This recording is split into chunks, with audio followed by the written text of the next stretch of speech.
नमस्कार, आप देख रहे हैं न्यूज 8 और इस समय की बड़ी खबर राजनीति के क्षेत्र से आ रही है। आम आदमी पार्टी को राष्ट्रीय पार्टी का दर्जा मिल गया है।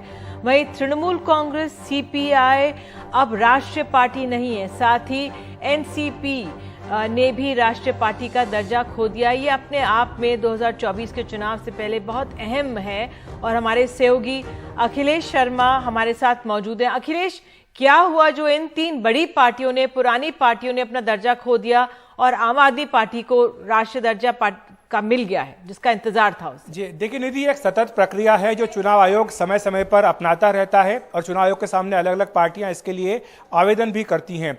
इसमें हुआ यह था कि जो सबसे बड़ा क्राइटेरिया ये है कि कम से कम 4 राज्यों में आपको राज्य चुनाव आयोग की ओर से रिकॉग्नाइज्ड होना होगा, तभी आपको राष्ट्रीय स्तर पर पार्टी की मान्यता मिल सकती है, या फिर आपको जो है 2% लोकसभा सीटें मिली हों। तो ये सारे जो क्राइटेरिया है इनको मिला करके आपको राष्ट्रीय पार्टी का दर्जा मिलता है और इसलिए समय समय पर इसके लिए जो है चुनाव आयोग समीक्षा भी करता रहता है। हाल ही में कुछ ही दिनों पहले चुनाव आयोग ने सीपीआई, एनसीपी और साथ ही तृणमूल कांग्रेस के प्रतिनिधियों को बुलाया था, ये उनसे जानने के लिए कि उनका पक्ष क्या है, क्योंकि चुनाव आयोग उनकी राष्ट्रीय पार्टी की मान्यता पर विचार कर रहा है दोबारा से, क्योंकि जो उनका परफॉर्मेंस है विधानसभा चुनाव में वो ये चुनाव आयोग के नियमों के अनुसार नहीं पाया गया।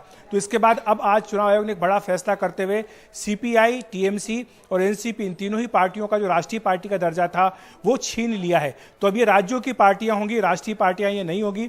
और दूसरी तरफ आम आदमी पार्टी, जिसने गुजरात में अच्छा प्रदर्शन अभी किया था, उसको चुनाव आयोग की ओर से राष्ट्रीय पार्टी का दर्जा दे दिया गया है। इसमें होता यह है कि जब किसी पार्टी को राष्ट्रीय पार्टी का दर्जा मिल जाता है तो उसको देश भर में एक ही चुनाव चिन्ह पर चुनाव लड़ने की अनुमति मिल जाती है। उसको अलग अलग राज्यों में अलग अलग चुनाव चिन्ह नहीं लेना होता है। इसके साथ ही उन्हें कई सुविधाएं भी मिलती हैं। दिल्ली में उनको अपना पार्टी कार्यालय के लिए एक जमीन मिल जाएगी, जगह मिल जाएगी, और इसके साथ ही जब चुनाव होते हैं तो आकाशवाणी और दूरदर्शन में उनको अपना प्रसारण करने के लिए समय भी मिलता है। तो ये सारी सुविधाएं हैं जो एक राष्ट्रीय पार्टी को मिलती है। लेकिन जैसा आपने कहा, बिल्कुल 2024 के लोकसभा चुनाव से पहले टीएमसी, एनसीपी और सीपीआई के लिए ये एक झटका जरूर है। बिल्कुल बड़ा झटका है और फायदा एक आम आदमी पार्टी को मिल गया। बहुत बहुत धन्यवाद इस जानकारी के लिए, हमें समझाने के लिए। तो आइए आगे बढ़ते हैं खबरों की दुनिया में। अब बात करते हैं चीन की चुनौती से निपटने के लिए नरेंद्र मोदी सरकार ने वाइब्रेंट विलेज प्रोग्राम शुरू किया है। केंद्रीय गृह मंत्री अमित शाह अरुणाचल प्रदेश के दौरे पर हैं। सीमावर्ती जो यहाँ का अंजौ जिला है, वहां पर योजना को शुरुआत की है। अमित शाह ने इस यात्रा पर, आपको बता दें, चीन ने कड़ा विरोध किया था और गृह मंत्री ने भी आज चीन को एक तरह से खरी खरी सुनाई। देश के आखिरी गांव के नाम से जाने जाने वाला ये किबुथु गांव अब देश का पहला गांव कहलाएगा।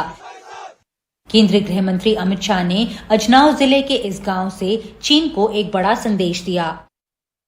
वो जमाने चले गए जब भारत की भूमि का कोई अतिक्रमण कर सकता था।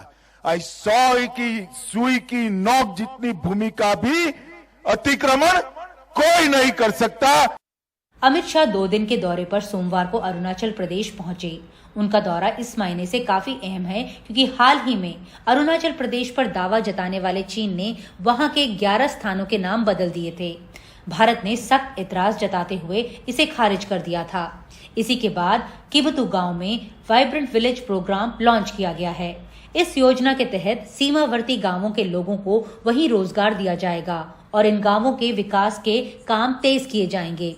इन सीमांत गांवों में हर घर में पानी, बिजली, गैस सिलेंडर भी मुहैया करवाया जाएगा और उन्हें सड़कों से बाकी देश से जोड़ा जाएगा। पीएम मोदी ने वित्त वर्ष 2022-23 से 2025-26 के बीच सड़क संपर्क के लिए 2500 करोड़ रुपए के साथ वाइब्रेंट विलेज प्रोग्राम के लिए 4800 करोड़ रुपए की मंजूरी दे दी है। वाइब्रेंट विलेज प्रोग्राम के पहले चरण में अरुणाचल के 662 में से 455 गांवों को प्राथमिकता दी जाएगी। इसी तर्ज पर चीन की सीमा से लगे अन्य राज्यों के सीमांत गांवों को भी इस योजना के तहत विकसित किया जाएगा। यहाँ पर शांति नहीं थी, विकास नहीं थी, कनेक्टिविटी नहीं थी। आज विवाद समाप्त हो रहे हैं, उग्रवाद समाप्त हो रहा है और विकास और शांति के नए युग की शुरुआत हो रही है। उधर अमित शाह के दौरे पर चीन ने प्रतिक्रिया दी है कि उसकी क्षेत्रीय संप्रभुता का उल्लंघन हुआ है। चीन के इस पुरानी रणनीति को भारत ने उसी तेजी से खारिज कर दिया है। नई दिल्ली से नीता शर्मा की रिपोर्ट। राजस्थान में इन चुनावों से पहले सचिन पायलट अपनी सरकार के मुखिया को घेरने की कोशिश में है। सचिन पायलट ने भ्रष्टाचार का मामला उठाया। उनका आरोप है कि वायदे के बावजूद मुख्यमंत्री अशोक गहलोत ने वसुंधरा राजे सिंधिया से जुड़े मामलों में उनके खिलाफ कोई कार्रवाई नहीं की। जब जनता के भी जब सिर्फ 6 महीने का 7 महीने का समय बचा है, राजस्थान में शहीद स्मारक के ऊपर एक दिन का अनशन करूंगा। सचिन पायलट और अशोक गहलोत के बीच अब आर पार की लड़ाई दिख रही है। चुनाव में सिर्फ 8 महीने बचे हैं और पायलट ने अब अपनी ही सरकार और मुख्यमंत्री अशोक गहलोत के खिलाफ मोर्चा खोल लिया है। वो एक दिन के धरने पे बैठेंगे। मैं 11 अप्रैल को राजस्थान में शहीद स्मारक के ऊपर एक दिन का अनशन करूंगा। रविवार को प्रेस कॉन्फ्रेंस में पायलट ने मुख्यमंत्री के बयानों को पेश करते हुए कहा कि उन्होंने मुख्यमंत्री को कई चिट्ठियां लिखी, लेकिन भाजपा पर लगाए गए आरोपों की जांच तक नहीं हुई। फिलहाल कांग्रेस आलाकमान गहलोत के समर्थन में दिख रही है। पार्टी पायलट का मुद्दा प्रभारी से सुलझाने का दावा कर रही है। भारतीय जनता पार्टी के राजस्थान से आने वाले बड़े नेता गजेंद्र सिंह शेखावत जी के ऊपर एक जांच चल रही है संजीवनी घोटाले पर। कोविड के दौरान हमारे एमएलए को खरीदकर चुनी हुई सरकार को गिराने की साजिश भारतीय जनता पार्टी ने रची थी, उसकी भी जांच चल रही है। तो क्या पायलट कांग्रेस का दामन छोड़ने की तैयारी कर रहे हैं या फिर कोई तीसरा मोर्चा खड़ा करेंगे? विकल्प तो कई हैं। राजनीति में विकल्प कई खुले होते हैं। जब तक चुनाव नहीं हो जाए, जब तक बहुत सारे विकल्प हैं। और मैं तो आपको पहले कह दिया कि हम लोग सचिन पायलट जी के साथ हैं। जिस विकल्प के साथ वो जाएंगे, जहां जाएंगे, हम सचिन पायलट जी के साथ में रहेंगे। ये सब लोग कह चुके, पहले भी कह चुके, आज भी कह रहे हैं। सचिन पायलट अखाड़े में उतर गए हैं, लेकिन इस राजनीतिक दंगल में प्रतिद्वंदी कौन होगा? खुद की पार्टी या भाजपा, या फिर कोई तीसरा मोर्चा खुल सकता है? ये देखना आगे होगा। जयपुर से कैमरा पर्सन अश्विनी मेहरा के साथ Harsha Kumari Singh, NDTV India. Punjab police को बड़ी कामयाबी मिली है जब अमृतपाल का सबसे करीबी पप्पल प्रीत गिरफ्तार कर लिया गया। एनएसए के तहत उसे गिरफ्तार किया गया है। 6 और मामले इस पर लगाए गए हैं। हालांकि ये 23 दिन बाद हुआ है और मुख्य भगौड़ा अमृतपाल अब भी गिरफ्त में नहीं है, लेकिन इसके दाहिने हाथ एक तरह से माने जाने वाला पप्पल प्रीत का पकड़ा जाना अहम है। पप्पल प्रीत का अमृतसर के कथू नंगल में इसको गिरफ्तार किया गया। पंजाब पुलिस ने मानयोग सीएम साहब की इंस्ट्रक्शंस पे बहुत इफेक्टिव काम किया है। इस केस में एक स्पेशल ऑपरेशन जो चल रहा था, इसमें हमारे पास वाइटल क्लूज थे, जिसमें पप्पल प्रीत सिंह जो मेन एसोसिएट है अमृतपाल सिंह का, उसको पंजाब पुलिस ने, खास करके अमृतसर रूरल पुलिस ने कथू नंगल एरिया है अमृतसर में, वहां से अरेस्ट किया है। पंजाब पुलिस ने इसको एनएसए में डिटेन किया है। इसके अलावा 6 और केसेस इस पे रजिस्टर्ड हैं, जो time to time as per legal process उस पे काम किया जाएगा बाद में। तो कर्नाटक में जल्द चुनाव होने वाले हैं और यहां पर दूध पर अब राजनीति हो रही है। कर्नाटक में बीजेपी अमूल को प्रमोट करने के कहा गया के चक्कर में उलझती नजर आ रही है। कांग्रेस और जेडीएस ने दूध दही के स्थानीय ब्रांड नंदिनी को खत्म कर गुजराती ब्रांड को प्रमोट करने का आरोप बीजेपी पर लगा दिया है। देखिए ग्राउंड रिपोर्ट। नंदिनी बनाम अमूल विधानसभा चुनाव से ठीक पहले दूध दही के मुद्दे पर सियासी रायता फैल गया। कांग्रेस जेडीएस इसे फैलाने में जुटी है और बीजेपी को ये रास नहीं आ रहा। विवाद अमूल के एक ट्वीट से शुरू हुआ, जिसमें लिखा था कि अमूल का प्रोडक्ट बेंगलुरु में उतरने वाला है। अमूल का उतरना कर्नाटका मिल्क फेडरेशन के ब्रांड नंदिनी को चुनौती है। लिहाजा कांग्रेस ने अमूल को गुजरात का ब्रांड बताते हुए उसके खिलाफ मोर्चा खोल दिया। ये बहुत स्वादिष्ट है, मोदी जी इसे चखिए, अमित शाह जी इसे चखिए। कांग्रेस नेता सिद्धरामैया ने ट्वीट किया कि ये राज्य पर अमूल ब्रांड को थोपने की साजिश है। नंदिनी कर्नाटक के किसानों की लाइफलाइन है। ऐसे में मैं सभी से अपील करता हूं कि इस कोशिश को रोका जाए। जेडीएस ने तो एक कदम आगे बढ़कर अमूल को थोपने के खिलाफ खूनी क्रांति की धमकी दे डाली। ಇನ್ನು ನಮ್ಮ ಅಮೂಲನ್ನ KMF ಅನ್ನ ತಗೊಳಕ್ ಹೊಂಟವ್ರೆ. वो अब हमारे कर्नाटका मिल्क फेडरेशन को बाहर निकालने की कोशिश कर रहे हैं।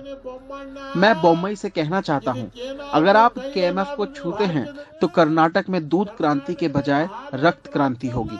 अगर हम मर भी गए तो अपनी नंदनी गुजरात को नहीं बेचेंगे। ನಮ್ಮ ಕರ್ನಾಟಕದ ಕನ್ನಡಿಗರ ಸೋತರು. लेकिन अमूल बनाम नंदिनी की ये लड़ाई सियासी ज्यादा दिख रही है। अगर दाम की बात करें तो कर्नाटका में नंदिनी के प्रोडक्ट्स को पीछे छोड़ना मुश्किल है। दरअसल कर्नाटका सरकार दूध उत्पादन करने वाले किसानों को 6 रुपए प्रति लीटर की सब्सिडी देती है। इस वजह से नंदिनी के प्रोडक्ट्स दूसरे ब्रांड की तुलना में काफी सस्ते हैं। ये नंदिनी हमारा प्रोडक्ट है, ये हमारा सरकार की प्रोडक्ट है। सारे हिंदुस्तान में हमारा प्रोडक्ट जाना चाहिए। विधानसभा चुनावों का बिगुल बज चुका है। ऐसे में अमूल बनाम नंदिनी एक बड़ा मुद्दा बनता जा रहा है, जो कि बीजेपी की परेशानी यहां बढ़ा रहा है। बेंगलुरु से कैमरामैन कुमार के साथ निहाल किदवई, NDTV इंडिया। और अब बात खबर है बिहार से। रामनवमी के जुलूस के दौरान बिहार शरीफ में हुई हिंसा सुनियोजित थी और ये दावा कर रही है बिहार की पुलिस। बिहार पुलिस में ADG जितेंद्र सिंह गंगवार ने कहा है कि शुरुआती जांच में ये कहा जा सकता है कि हिंसा सुनियोजित थी। हिंसा से पहले 456 लोगों का एक व्हाट्सएप ग्रुप सक्रिय था, जहां रामनवमी को लेकर संदेश के जरिए हिंसा की साजिश रची गई थी। पुलिस के मुताबिक इस मामले की जांच आपराधिक अपराध शाखा की साइबर स्पेस पर उन्माद की बातों ने शहर को सांप्रदायिक हालत बिगाड़ने की अहम भूमिका निभाई अदा की है, कहा गया। पुलिस के मुताबिक इस मामले में मास्टरमाइंड कुंदन कुमार समेत 2 लोगों ने सरेंडर कर दिया है। इसके अलावा 5 लोगों को गिरफ्तार किया गया है। पुलिस का कहना है कि 456 में से 14 लोगों ने आपत्तिजनक कंटेंट को फैलाया और इन सब पर FIR दर्ज कर ली गई है। सरेंडर करने वाले 2 आरोपी इस व्हाट्सएप ग्रुप के एडमिन हैं।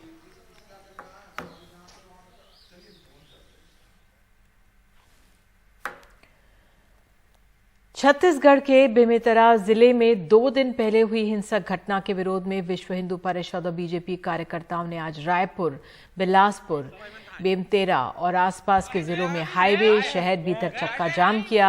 सुबह से ही प्रदर्शनकारी बसों को बंद करवाते दिखे। इस दौरान कुछ घरों में आगजनी की तस्वीरें भी आईं। आपको बता दें 2 दिन पहले 2 स्कूली छात्रों की लड़ाई 2 गुटों की लड़ाई में बदल गई। इस झगड़े में एक व्यक्ति की हत्या हो गई और जिसके बाद कई जगहों पर तनाव फैल गया। 2 दिन पहले की हिंसा के सिलसिले में पुलिस ने 11 लोगों को गिरफ्तार किया है।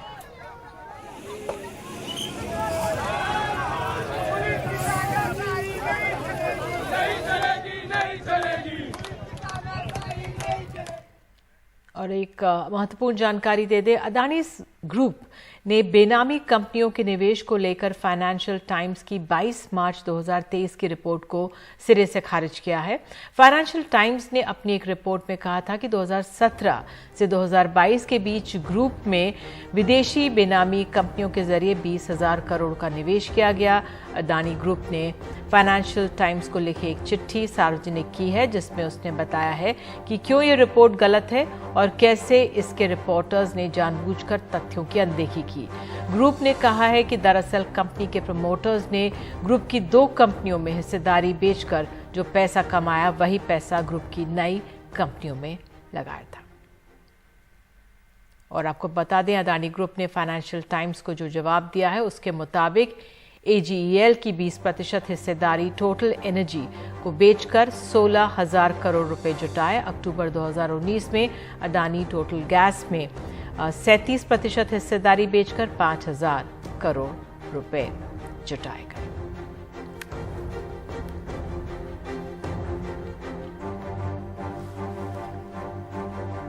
और आपको बता दें, अदानी ग्रुप ने फाइनेंशियल टाइम्स को जवाब में कहा है कि बेनामी विदेशी कंपनियों के निवेश की रिपोर्ट गलत है। रिपोर्टर्स ने सार्वजनिक जानकारियों को जानबूझकर अनदेखा किया। रिपोर्ट में विरोधाभासी बातें हैं। रिपोर्ट को तुरंत हटाए फाइनेंशियल टाइम्स।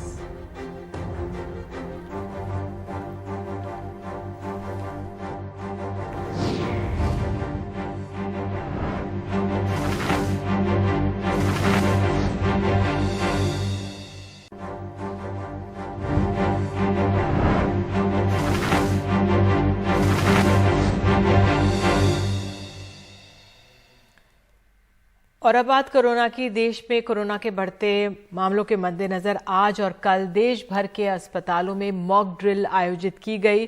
केंद्र सरकार इस पूरे मामले में अलर्ट है। आपको बता दें, इसको लेकर आप देख सकते हैं तमाम तस्वीरें कई शहरों से दिख रहे हैं किस तरह से अस्पताल में ऑक्सीजन बेड, ऑक्सीजन की आपूर्ति समेत तमाम जो ज़रूरी उपकरण होते हैं वो हैं कि नहीं। बढ़ते मामलों पर केंद्रीय स्वास्थ्य मंत्री मनसुख मांडविया ने भी कहा कि लोगों को इससे घबराने की ज़रूरत नहीं है। उन्होंने भी राम मनोहर लोहिया अस्पताल का दौरा किया। आपको बता दें, कुछ राज्य ऐसे हैं जिन्होंने अब हरियाणा समेत पुडुचेरी, जिन्होंने केरल समेत जिन्होंने मास्क को अनिवार्य कर दिया है सार्वजनिक जगहों पर। हरियाणा में स्कूलों में भी मास्क मैंडेटरी कर दिया गया है। बुजुर्गों के लिए खास तौर से अहम है ये अपने आप में। उत्तर प्रदेश सरकार ने भी जो विदेश से लोग आ रहे हैं उनका टेस्टिंग मैंडेटरी कर दी है। तो कोरोना को लेकर अब सब सक्रिय और सचेत हैं। और आपको जम्मू कश्मीर लिए चलते हैं। केंद्रीय मंत्री नितिन गडकरी कश्मीर के जोजिला सुरंग के काम का उन्होंने आज सुबह जायजा लिया। उनके साथ जम्मू कश्मीर के उपराज्यपाल मनोज सिन्हा भी दिखे। कश्मीर घाटी और लद्दाख क्षेत्र के बीच हर मौसम में संपर्क कायम रखने वाली रणनीतिक जोजिला सुरंग का काम तेज गति से जारी है। आपको बता दें 38% से ज़्यादा काम हो चुका है। बालटाल से मिनी मार्ग तक की जो मुख्य सुरंग है 13 किलोमीटर की है। कंपनी के अनुसार दिसंबर 2026 तक इस परियोजना के पूरा होने की उम्मीद है। ये सुरंग श्रीनगर कारगिल लेह राष्ट्रीय राजमार्ग पर 11,578 फुट की ऊंचाई पर जोजिला दर्जे के माध्यम से रणनीतिक महत्व रखती है, क्योंकि सर्दियों में भारी बर्फबारी के कारण राजमार्ग बंद रहता है। इससे लद्दाख क्षेत्र कश्मीर से कट जाता है। ऐसे में ये सुरंग गेम चेंजर साबित होगी।